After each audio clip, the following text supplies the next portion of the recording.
이스라엘의 불순종으로 인해서 이방인들에게 구원의 기회가 열린 것입니다. 이 이방인들로부터 밀려났다 이렇게 생각이 드니까 이 유대인들은 마음속에 화가 났고 분노가 났죠. 야, 그럴 수가 있어.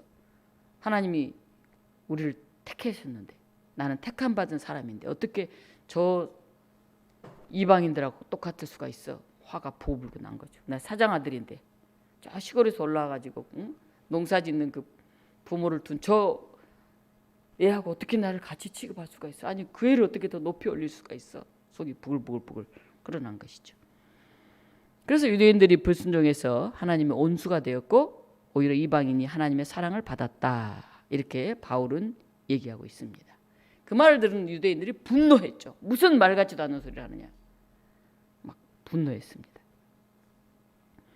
아니 당신들이 하나님의 사랑을 거절하지 않았느냐. 우리 율법 이렇게 열심히 지키고 잘 살고 있는데 하나님이 아들 예수 그리스도를 여러분에게 보내셔서 하나님 나라의 복음을 그렇게 증거하시는데 당신들 그거 듣지 않고 십자가에 달아 죽게 만들고 부활 승천하신도 믿지 못하고 지금도 그렇게 옛날 법만 따지고 있지 않느냐. 바울이 그렇게 얘기를 했습니다. 그리고 바울도 굉장히 괴로웠어요. 왜냐하면 바울은 철저한 유대인이었거든요. 어느 누구가 자기 백성, 자기 민족이 잘 되고 잘 사는 것을 바라지 않는 사람이 있겠습니까? 바울도 유대인 중에 유대인이요, 바리새인 중에 바리새인이요. 율법으로 치면 어느 누가 따를 수 없을 만큼 훈련되고 준비된 사람인데 바로 이 유대인들, 우리가 구원을 받고 하나님의 자녀로 서는 게 너무 당연한데 하나님이 유대인들을 뒤로 제껴버리고 이방인들을 구원의 도구로 삼으셨다는 것입니다. 바울도 너무 괴로웠어요. 너무 안타까웠어요. 이러다 우리 동족들이 다 구원에서 탈락되는 게 아닐까 하는 걱정이 되었습니다. 유대인들은 옛 율법 조항만 딱 붙들고는 실제 삶의 변화가 하나도 없어요. 하나님이 원하시는 평화로운 공동체, 또 주 안에서 형제 자매로 하나됨을 이루고 살아가야 하는 그러한 삶, 그리고 생명을 존중하고 사람의 권리를 세워가야 하는 그런 일에는 관심이 없어요. 다만 어느 파냐, 바리새인이냐, 사두개파냐, 어느 지파냐, 그런 데만 관심이 있어요. 또 우리 유대인이냐, 우리 이스라엘 사람이냐, 다른 나라 사람이냐, 그것만 중요하게 여겨요. 오늘도 우리들이 그렇지 않습니까? 우리 가문, 우리 형제, 우리 친척, 그것만 중요하게 여기죠. 우리 나라만 중요하게 여기죠. 소련이 러시아만 중요하게 여기고 우크라이나 같은 거는 다 깨부수고 전부 죽여도 괜찮다 이렇게 생각하는 거 똑같죠. 약한 사람을 이용하고 자기 나라의 이익을 위해서는 막 약한 나라를 쳐들어가고 포탄을 때려 붓고 사람을 다 죽여도 까딱하지 않는, 마치 그런 아주 이기적인, 자기중심적인, 우리 민족 중심적인 그런 삶을 살고 있었다는 거죠. 바울은 유대인들이 부패했다, 유대인들이 너무나 폐쇄적이다, 유대인들이 비전이 없이 죄 가운데 살고 있다, 그렇게 보았습니다. 유대인 가지고는 예수 그리스도의 복음이 전해질 수가 없겠구나. 너무 아프지만 이왕이면 우리 민족, 우리 유대인을 통해서 이걸 이끌어가면 너무 좋겠지만 너무 부패했구나, 너무 마음이 다쳤구나, 이제 불가능하구나 이 사람들로는, 그렇게 생각이 들었습니다. 철저하게 회개하고 하나님의 부르심에 합당한 삶을 살아야 되는데 자신들이 옳고 자신들은 다 미리 안다고 생각하고 있기 때문에 도저히 유대인들은 변화할 가능성이 보이지가 않았습니다. 그래서 바울은 어쩔 수 없이 고민하다가 그래, 이 시대에는 유대인이 아니라 이방인을 통해서 하나님이 구원을 이루시는구나 이렇게 생각을 하고 이방 선교에 더 열심을 냈습니다. 그러면서도 그럼 우리 유대인은 내치고 하나님으로부터 버림받아서 멸망당해도 되나? 이렇게 제국에 침략하여서 이대로 사라져버려도 되나? 왜 이미 택하신 우리 유대인을 버리실까? 끊임없이 고민하고 고민했던 이야기가 바로 로마서 9장에서부터 11장의 내용입니다. 그렇게 절망하던 바울이 이야 하는 굉장한 깨달음을 얻었습니다. 하나님의 뜻이, 하나님의 역사가 여기에 있었구나 하는 것을 깨닫고 감탄하면서 찬양하는 바로 그 내용이 오늘 본문입니다. 깊도다 하나님의 지혜와 지식에 풍성하며 그의 판단은 헤아리지 못할 것이며 그의 길은 찾지 못할 것이로다. 와, 깊다, 정말 깊다. 얼마나 깊은지, 그렇게 그게 풍성한데 하나님의 생각을 우리가 온전히 헤아리지 못했고 하나님의 길을 우리가 찾지 못했었구나. 이거였는데 바울이 그렇게 감탄을 합니다. 하나님의 지혜와 지식은 깊고 깊습니다. 바울은 이미 오래전에 이런 깨달음을 얻었던 것 같습니다. 지금 망한 것 같지만 지금 로마의 지배하에 있고 너무 긴 시간 동안 이스라엘이 하나님의 영광을 드러내지 못하고 하나님의 백성답게 살지 못하고 바벨론에 페르시아에 그리스에 로마에 이렇게 길게 노예 같은 삶을 살고 있지만은 그러나 여기에 끝이 아니구나 하는 것을 바울이 깨달았습니다. 하나님이 더 큰 뜻이 있구나 하는 것을 알게 되었습니다. 깊도다. 하나님의 지식과 지혜의 풍성함이요. 절망인 줄 알았는데 끝인 줄 알았는데 이게 아니구나 하는 거죠. 야구 좋아하는 분이 계신지 모르겠습니다. 야구 9회전까지 하는데요. 이제 9회 말까지 해서 한 점이라도 점수를 내면 끝나잖아요. 이제 9회 말이에요. 말. 투 스트라이크예요. 스트라이크 하나면 이제 끝나요. 그다음 노볼이에요. 볼은 하나도 없고 스트라이크만 있기, 공 하나만 제대로 저쪽에서 탁 던지면 게임 끝나는 딱 그 상황이에요. 그럼 사람들이 이제 끝났다. 우리 뭐 이제 마지막 공 저거 하나 저거 잘 쳐봤자 동점도 안 되는데 이제 끝났구나. 이렇게 생각하는 그런 상황입니다. 그런데 놀라운 일이 일어나가지고 그 공을 쳐요. 홈런 딱. 또 다음 타자가 또 공을 쳐요. 그래서 역전하는 경우가 종종 있어요. 그래서 야구는 9회 말부터다 이런 말이 생겼어요. 9회 말부터다. 다 끝난 줄 알았는데 끝나지 않을 수가 있다는 거죠. 바로 지금 바울이 깊도다 이 말이 바로 그 말이에요. 와, 끝난 줄 알았는데 끝이 아니구나. 이야, 하나님의 풍성함이 있구나. 우와, 바로 지금 그 얘기를 하고 있는 것입니다. 감탄하고 있는 것입니다. 영원히 버림받은 것이 아니구나 하는 것을 바울이 깨달았습니다. 우리가 다니고 있는 우리 교회는 한국 기독교 장로회에 속해 있습니다. 장로교회예요, 우리는. 근데 장로교가 이제 그 안에서 몇 개 교파가 있는데 합동, 통합, 뭐 대신 뭐 이렇게 우리는 기장입니다. 그 중에 기장. 그래서 우리 장로교 기장 그렇게 말합니다. 한국 기독교 장로회. 이제 내년이면 70주년이 됩니다. 우리 한국 기독교 장로회가 따로 딱 교단을 만들어진 지. 1953년에 한국 교회가 너무나 교권주의, 교회의 권력이 그냥 너무 무시무시하고 교인들이 평등하지 못하고 목사님은 이렇게 하늘 위에 있고 장로님은 구름 위에 있고 뭐 권사님은 저기 무슨 산 위에 있고 집사님은 평지에 있고 한 평신도는 저 밑에 있는 것처럼 계급, 교회 안에서 계급이 쫙 있는 것 같은 그런 시대가 있었어요. 교회가 무슨 계급이 있습니까? 그렇죠? 목사는 최고로 높고 그다음 장로님, 그다음 권사님이고 이렇게 계급이 있는 게 아니에요. 역할이 서로 다른 거예요. 역할이. 당신은 목회하는 역할, 당신은 또 교인들과 함께 의논하고 또 당에 이렇게 운영하는 역할, 뭐 권사님 기도하고 전도하는 역할, 집사님 이렇게 서로 역할이 다른 거지 계급으로 촥촥촥촥 군대처럼 그렇게 되는 게 아니에요. 근데 그 시절에 교회가 그렇게 계급처럼 목사님이 한마디 딱 말하면은 법처럼 100%다 지켜야 되고 잘못된 말을 해도 한마디 말할 수도 없었고 장로님들도 교회에서 본인들이 주인인 것처럼 막 이렇게 힘을 주고 이런 시절이 있었어요. 그것보다 교권주의라고 합니다. 교권. 교회에 있어서 어떤 권력을 잡고 있는 것처럼 교회가 계급화되어 있는 거. 바리새주의. 법. 옛날에 이렇게 했으니까 우리 교회는 지금도 이렇게 해야 돼요. 옛날 내가 다니던 교회 이랬으니까 이래야 돼요. 맨날 옛날식만 하자 그래요. 새로운 걸 할 수가 없어요. 그래서 교회가 고루하고 아주 답답하죠. 젊은 사람들 굉장히 싫어하죠. 그러면 좀 새롭고 변화해야 되는데 그런 교권주의 바리새주의에 빠져 있을 때 우리 기장교단이 탄생했어요. 우리는 신앙 양심의 자유. 성경 말씀을 보고 목사님만 이걸 해석할 수 있는 게 아니다. 교인들도 성경 말씀을 보고 공부하고 해석할 수 있다. 물론 이제 더 많은 공부와 더 많은 기도가 필요하지만 그리고 우리 교회만 잘 되고 우리 교단만 잘 되고 이렇게 하는 건 바람직하지 않다. 다른 교단과도 사귀고 세계 교회와도 사귀고 이렇게 넓게 함께 연대해서 에큐메니칼 정신을 가지고 나가야 한다. 그래서 우리는 늘 열려 있는 그런 교단이 되겠다. 그리고 좀 돈 많이 내는 사람, 그런 사람들만 교회 오면 막 인정해주고, 교회도 아파트 잘 사는 강남이라든가 막 높은데 그런 데만 교회가 막 빡빡빡 다 들어가가지고 빨리 교회를 키우려고만 하는데, 그런 건 잘못됐다. 약한 사람, 가난한 사람, 나이 든 사람, 소외된 사람, 그런 사람들을 돌보는, 약자를 돌보는, 그게 하나님이 하시고자 했던, 예수님이 하시고자 했던 그런 복음의 진수다. 그래서 약한 자들과 함께, 세계교회와 함께, 그리고 계급 착착 이렇게 있는 게 아니라 민주적인 공동체를 이루는 그런 교단을 만들자. 그리고 교회는 기도하고 그냥 자기 교회끼리 밥 먹고 이런 것이 아니고, 교회가 있는 지역, 마을과 함께 성장하는 것이다.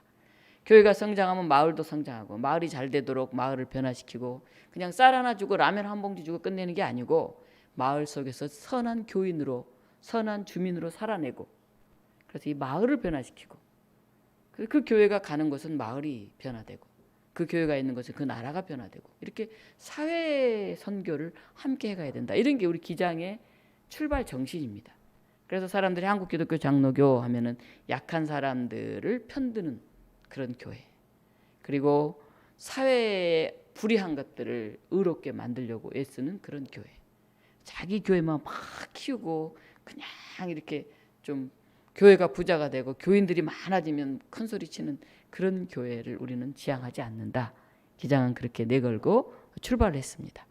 우리 기장 로고를 한번 볼까요? 우리 여기 십자가 옆에 뒤쪽에서 보면, 저쪽 성벽을 따라서 올라오다 보면 십자가 옆에 동그란 이런 교패가 있어요. 한번 띄워주실래요? 네, 저 교패가 딱 보이면 아, 우리 교단이구나, 여러분 그렇게 생각하셔야 돼요. 저거는 꼭 아셔야 돼요. 기자가 써졌죠? 기자. 이 기자. 이 동그란 O는 뭘 상징하냐면은, 제가 오늘은 설명을 좀 드릴게요. 예. 성령 안에서 성도들이 서로 동그랗게 모여서 교제한다는 걸 상징해요. 동그랗게. 동그란 걸 우리는 좋아해요. 이렇게 높이 착 올라가고 이런 거 말고. 그리고 온 세계와 함께 교제한다. 그래서 이 동그란 에큐메니칼, 하나됨, 일치, 이걸 상징합니다. 그다음에 한국 기독교 장로의 기자는 그걸 상징하고, 화살표예요. 화살표. 예, 세계를 향해서 쫙 나가는 그런 화살표예요. 이 파란 색깔은 이 자유, 예수님의 자유함, 젊음, 변화, 새로움, 그런 걸 상징합니다. 파란 색깔은. 그 다음에 안에 보라 색깔은 고난을 상징하는 색깔이에요. 십자가의 고난, 인내, 그것을 우리가 가지고 나가겠다. 보라색은. 하얀색은 뭘까요? 하얀색. 예수 그리스도의 부활, 그리고 평화, 그걸 상징합니다. 이게 딱 있으면 아, 우리 교회와 같은 그런 교단이네. 여러분 그렇게 생각하시면 돼요. 저기 우리 종탑 위에 보면 저기 붙어 있어요. 사실 이 녹색 한국 기독교 장로의 독립문교회에다 저 로고를 붙였어야 되는데, 이제 우리 독립문 교회 로고를 붙였더니 어떤 목사님이 아, 이 기장 로고를 붙여야지, 그걸 붙여놓으니까 기장 교회인지 잘 모르겠잖아요. 어디 가다가 꼭 이걸 보시면 아, 우리 교회가 똑같은 그런 교단이구나, 이렇게 여러분들이 꼭 아시면 좋겠습니다. 오늘은 우리 교단의 선교주일입니다. 우리 교단이 이제 생긴 그런 달이기도 합니다. 그래서 이 6월 둘째 주일에 우리 한국 기독교 장로회 총회 선교주일로 지켜요. 우리 교단이 새롭게 탄생하고 세계적으로 펼쳐나가는 그런 일을 위해서, 그리고 선교 헌금을 사실은 드립니다. 근데 저희 교우들이 뭐 다 여유가 없고 그래서 제가 헌금은 실시하지 않았는데, 여러분 마음으로, 기도하는 마음으로 우리 교단을 위해서 기도했으면 좋겠습니다. 이 시간 우리가 한국 기독교 장로회 회가가 있어요. 학교 다니면 교가가 있잖아요. 그런 것처럼 회가가 있는데, 회가를 한번 1절하고 3절, 1, 2, 3절이 있는데 1절, 3절을 한번 불러보도록 하겠습니다. 잘 모르시니까 영상으로 한번 하겠습니다. 띄워주실래요? 한번 따라서 해보세요. 우리 교단의 회가.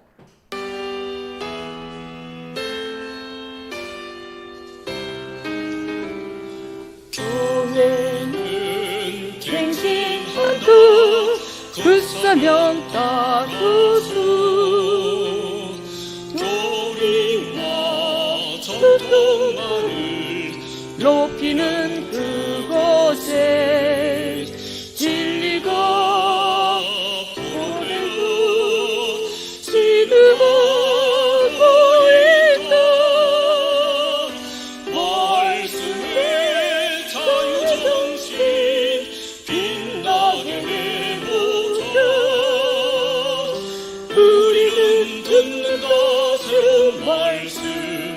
우리는 피우고 새로운 제목, 우리는 뻗고 새로운 역사, 우리는 오셔서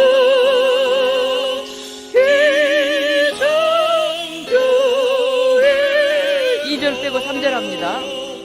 교회는 생동부터 성령에 이끌려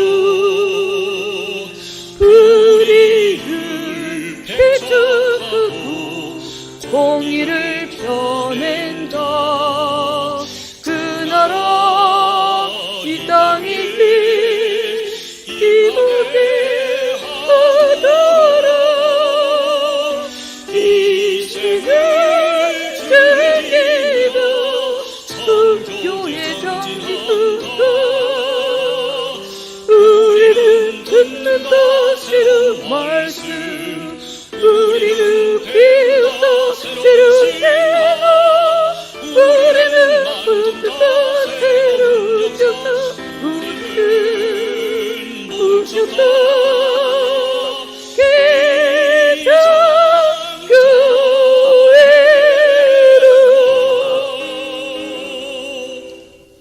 교회는 끊임없이 갱신하는 것이에요. 갱신, 새로워지는 것이에요.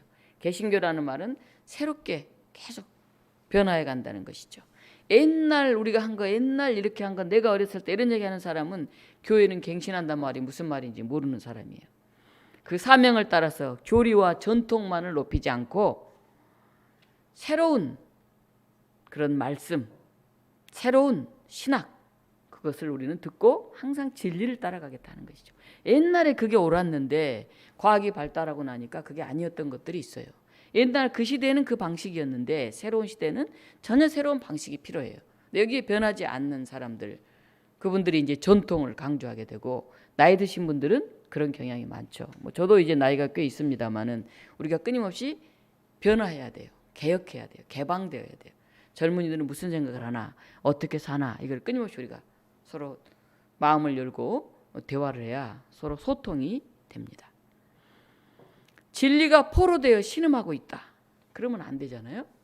우리는 성령에 이끌려서 불의를 배격하고 공의를 펴낸다. 하나님의 나라가 이 땅에 임하게 하도록 희생을 즐기고 선교에 정진한다. 우리는 듣는다, 새로운 말씀.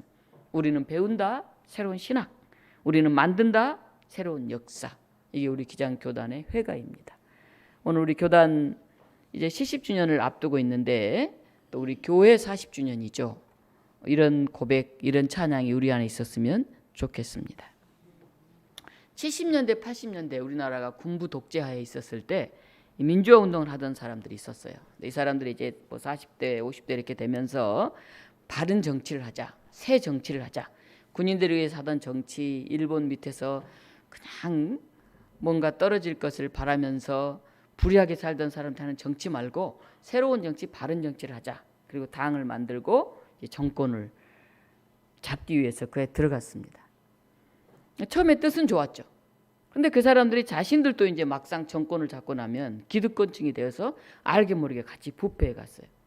그러면서도 자신들은 더 의로운 것처럼 이제 그렇게 생각하는 그런 사람들이 있었죠. 물론 아주 수구 보수적인 그런 사람보다는 조금 낫죠. 근데 본인들이 그 사람들 욕하면서 자기도 닮아가고 있는 그런 우리 정치권의 모습을 봅니다.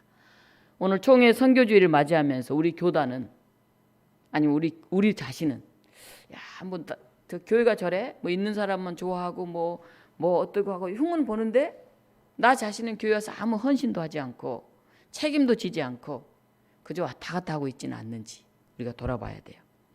하나님의 복음 희생하고 헌신하면서도 하나님의 나라와 하나님의 의로움과 정의와 사랑을 넘치게 그렇게 우리가 살아가야 하는데 그렇게 살지 않고 예수님을 부인하고 에이 몰라 그렇게 살고 있지 않는지 우리를 돌아봐야 됩니다. 유대인들은 굉장한 열정이 있었어요. 우리는 하나님 말씀대로 산다. 우리는 하나님 나라를 이루기 위해서 산다. 그리고 우리는 의롭다. 이런 생각을 갖고 있었어요. 그런데 자기들이 믿었던 그 옛습관, 옛 율법 그것에만 따라가다 보니까 정말 하나님의 아들이 이 땅에 왔는데 예수님이 사랑을 보여주시는데 그걸 받아들이지를 못해요. 그래서 하나님이 안 되겠구나. 너희들 내가 선택해서 하나님 나라의 유대한 백성을 만들려고 그랬는데 그 모습으로는 안 되겠다. 유대인들이 망했잖아요.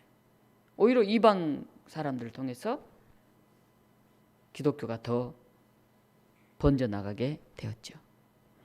그런데 이제 이방인이 이렇게 먼저 기독교를 수용하고 나면 유대인들이 뉘우칠 거라고 생각을 했어요. 바울이 우리가 잘못했네. 하나님이 우리를 통해서 일을 하고 싶었는데 우리가 안 하니까 우리만 옳다고 우리끼리 똘똘 뭉쳐서 열린 마음으로 하나님 나라와 하나님 의를 사랑하지 않고 서로 내가 잘했다고 이렇게 하고 있으니 저 이방인들 들어서 하나님이 그 역사를 이루시네. 아이고 우리도 빨리 회개하고 빨리 하나님 나라 그 의를 위해서 살자. 이렇게 하리라고 바울이 믿었어요. 그래서 유대인 먼저 이방인 나중에가 아니라 유대인은 잠깐 멈춰놓고 이방인 먼저 유대인 나중에 이렇게 하려는 하나님의 뜻이 있었구나. 바울은 그렇게 생각을 했습니다. 끝인 줄 알았는데 구의 말인 줄 알았는데 아니구나. 아직 기회가 있구나. 바울이 큰 깨달음을 얻고 오호라 하나님의 지혜의 풍성함이여 감탄을 하면서 지금 글을 쓰고 있습니다. 시편 40편 5절에 이런 말씀이 있습니다. 여호와 나의 하나님이여 주께서 행하신 기적이 많고 우리를 향하신 주의 생각도 많아 누구도 주와 견줄 수가 없나이다.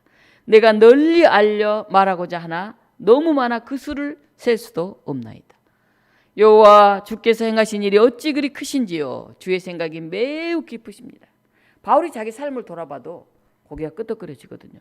자기도 예수님을 그리스도라고 고백하는 사람들을 막 박해하면서 하나님을 위해서 열심히 하고 생각했는데 나중에 자기가 얼마나 어리석은 일을 했는지 너무나 부끄러워서 고개를 들지를 못했죠. 그래서 이제는 그 이방인들을 위해서 목숨을 바쳐서 그리스도를 전하는 그런 사람들이 되었죠. 하나님이 부르시면은 깊은 뜻이 있습니다. 내 생각, 내 판단에 좌우되지 않는 그 깊고 깊은 하나님의 지혜를 신뢰하면서 우리가 그 길을 걸어가야 돼요. 오늘 34절에 보면 누가 주의 마음을 알았느냐, 누가 그의 모사가 되었느냐. 모사란 말은 충고자, 상담가 그런 뜻이에요. 앞뒤 사정을 지혜롭게 잘 살펴가면서 이 일이 계획한 대로 잘 이루어지도록 하는 사람. 한마디로 말하면 참모 같은 사람이죠. 참모. 우리가 어떻게 하면 주님의 마음을 알 수 있을까? 우리가 주님의 마음을 잘 알고 그 주님의 참모로서 우리가 살 수 있을까 하는 것이죠. 성령님이 주님의 뜻을 제대로 알도록 우리 안에 들어와서 역사를 하시죠. 김양재 목사님의 간증인데요. 미국의 가정사역 단체인 패밀리스 플레이라고 하는 그런 단체가 있습니다. 근데 거기에 대표인 체리 플러와 부인 쉐렐이 있었는데 이 두 부부가 굉장히 신실하게 가정사역을 하고 있어요. 그런데 문제는 자기 집에 트렌드라는 아들이 정말 말썽꾸러기라는 거예요. 부부가 열심히 가정사역을 하면 자녀가 잘 자라줘야 좀 그렇잖아요. 얼굴을 들고 그 일을 잘할 수 있는데 자기 아들이 대학생인데 어느 날 전화가 왔어요. 경찰에 전화가 왔는데 전화를 받아보니까 대학생 당신 아들 트렌드가 마약을 소지하고 판매한 죄로 체포되었습니다. 이게 들어가면 한 5년 정도 감옥에 살거나 5만 달러 이상의 보석금을 내야 나올 수 있을 것입니다. 이렇게 전화가 왔어요. 너무 당황스러웠죠. 사실 이 트렌드는 부모와 달리 고등학교 때부터 술 먹고 대마초를 하고 아들 때문에 집안이 항상 전쟁터예요. 때로는 꾸짖다가 때로는 달래다가 아무리 도 소용이 없어요. 부부가 열심히 신앙생활을 하면서 아들이 성경적 가치관으로 잘 성장하도록 아무리 애를 써도 안 되는 거예요. 그러다 잠시 마약을 끄는 것 같더니 대학 들어가니까 이제는 마약을 하는 뿐만이 아니라 그 마약을 판매하는 것까지 이르는 거예요. 이런 상황에서 쉐릴은 어떻게 하나님의 모사가 되었을까요? 여성 사역자로 성경 공부를 인도하고 매일 큐티를 하고 기도를 했는데 아들은 변하지 않아요. 돌아오지 않는 아들을 보면서 쉐릴은 하나님께 더 열심히 간구하게 됐어요. 하나님, 제 힘으로는 이제 불가능한 것 같습니다. 하나님께 아들을 맡깁니다. 제 아들을 변화시켜 주세요. 하고 계속 기도하면서 기다리고 있었습니다. 그 아들이 이제 체포까지 이제 됐잖아요. 어떻게 할까? 다시 하나님 앞에 무릎 꿇고 기도를 했어요. 그러다가 그가 깨달음이 있었습니다. 아들을 찾아가 말했어요. 아들아, 너는 아마 수감될 거야. 5년 정도의 형을 받을 가능성까지 있다고 한다. 내가 보석금을 많이 만들어서 너를 뺄 수도 있겠지만 그럴 돈도 없을 뿐더러 엄마는 그렇게 하지 않을 거야. 나는 내가 감옥에 가는 것이 하나님의 뜻이라고 생각한다. 이렇게 아들한테 말을 했어요. 그러니까 아들이 화를 내고 뭐 난리를 치더니 뭐 어떻게 감옥에 갔죠. 기도를 했죠. 그런데 이 아들이 한 1년 채 살지 못하고 나왔어요. 그래도 그렇게 오래 살지 않고 이 아들이 감옥에서 나온 뒤로 완전히 변했어요. 감옥에 나오면서 그가 이런 편지를 자기의 사랑하는 지인들에게 써서 보냈습니다. 이런 내용입니다. 마약 때문에 체포된 뒤에도 저는 이 일이 하나님이 하신 일이라는 걸 몰랐습니다. 감옥에 들어가기 전에 저는 마약에 의지해서 살았고 가족에게는 무관심했습니다. 공부도 의미가 없다고 생각했습니다. 그런데 하나님은 저의 아파트를 급습하셔서 저를 깊은 절망에서 구원하셨습니다. 그분은 감옥에서 수년을 보내야 할 저에게 이제 1년도 채 미치지 못하는 그 시간에 저를 풀어내셨습니다. 감옥에서 이 시간은 제 인생에서 가장 멋진 시간이었습니다. 처음에는 좌절하고 절망하고 화가 나고 분노했지만은 차츰 마음을 다잡고 감옥에서 할 일이 있겠어요? 성경을 읽고 기도하면서 하나님과 교제를 다시 시작했습니다. 그래서 옛 생활에서 떠날 수가 있었습니다. 저는 지금 하나님이 저와 함께 하신다는 기쁨을 주체할 수가 없습니다. 이제 제 인생은 그분의 것입니다. 저는 이것이 부모님을 비롯한 많은 사람들의 기도 덕분임을 알고 있습니다. 저는 이제 이 기도의 능력을 다른 사람에게 전하고 싶습니다. 이런 글을 써서 보냈어요. 만약 그 아들을 감옥에 안 보내려고 돈 줘서 빼냈으면 어떻게 됐을까요? 그가 변화하지 못했을 것입니다. 우리가 어떻게 이런 엉뚱한 길을 걷고 있는 사람들에게 하나님의 참모가 되어서 모사가 되어서 상담자가 되어서 그들을 바로 인도할 수 있을까요? 오늘 35절 보면 이런 말씀이 나옵니다. 누가 주께 먼저 드려서 갚으심을 받겠느냐. 우리는 하나님께 헌금을 많이 해서 청소를 열심히 해서 뭘 드려서 그래서 하나님의 은혜를 받는다 이렇게 생각을 합니다. 그러나 그렇지 않다는 겁니다. 욥기 35장 7절에 그대가 의로운들 하나님께 무엇을 드리겠으며 그가 그대의 손에서 무엇을 받으시겠느냐. 당신이 의롭다고 얼마나 하나님께 드리겠냐. 하나님이 당신 손에서 뭘 얼마나 받겠냐 하는 것이죠. 욥기 41장 11절에 또 이렇게 고백합니다. 누가 먼저 내게 주고 나로 하여금 갚게 하겠느냐. 온 천하에 있는 게 다 내 것이니라. 내가 부모인데 이제 유치원 다니는 아이가 와가지고 엄마 이렇게 예를 들면 하고 어버이날에 카네이션을 하나 채워드렸다고 해봐. 손수건 하나를 선물로 사주었다고 해봐요. 그게 뭐 엄청난 겁니까? 다 그것도 내가 준 용돈 내가 보내준 유치원에서 그 아이가 나한테 해준 거예요. 다 내 건데 네가 드려봤자 그거 얼마나 드리겠느냐. 하나님이 그런 말씀을 하시는 거예요.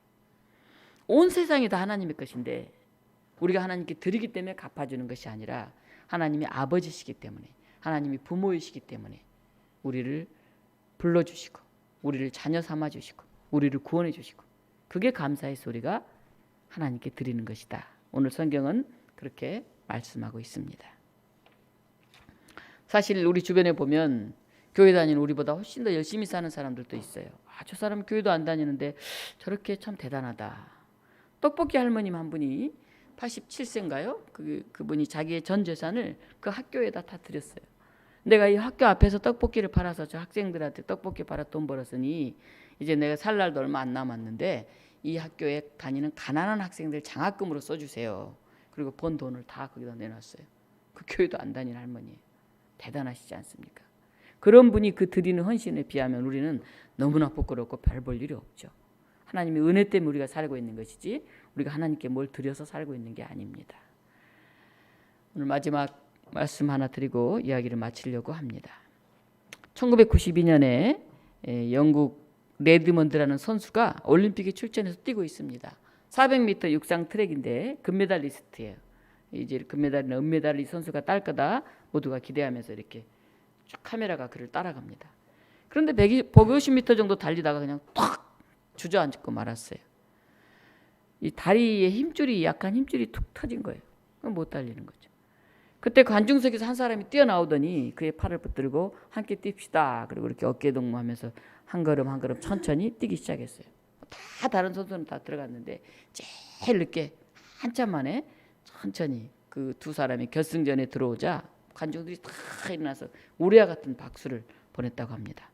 함께 뛴 사람은 레리먼드 선수의 아버지였어요.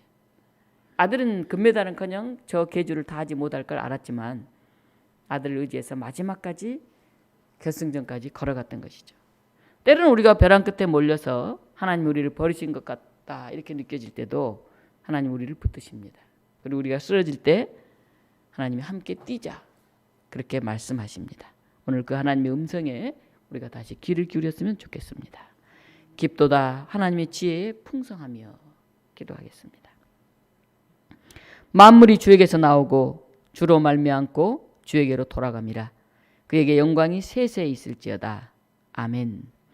바울은 자기 민족의 어리석음을 보면서 아파하고 힘들어하고 하다가도 이방인을 통해서 오히려 자신의 민족 유대인을 깨우치게 하려고 하는 것을 깨닫고는 찬양으로 마무리합니다. 깊도다 하나님의 지혜에 풍성하며 그 고백이 오늘 우리에게 있게 하여 주시옵소서. 다시 우리가 하나님께로 돌아오게 하시고 함께 뛰자 말씀하시고 나를 붙들어 세우시는 그 하나님의 손길에 응답하게 하여 주시옵소서. 예수 그리스도 이름으로 기도하옵나이다. 아멘.